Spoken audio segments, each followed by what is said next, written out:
నమస్కారం ఘంటారావానికి స్వాగతం. ముందుగా ప్రధాన అంశాలు. కాంగ్రెస్ నేతలు శ్రేణులతో నేడు ఖర్గే వరుస సమావేశాలు. స్థానిక ఎన్నికల్లో సత్తా చాటేలా దిశానిర్దేశం చేయనున్న అగ్రనేత.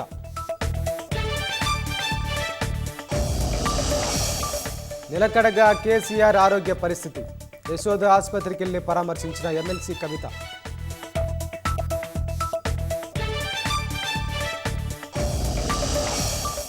తెలంగాణ హైకోర్టుకు 4 న్యాయమూర్తులు. కేంద్రానికి సిఫార్సు చేసిన కొలీజియం.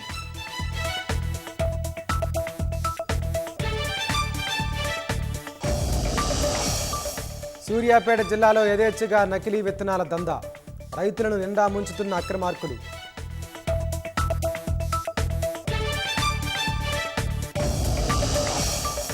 నేడో రేపో భారత్ అమెరికా మధ్య వాణిజ్య ఒప్పందం. చర్చలు తుది దశకు చేరాయన్న కేంద్రం.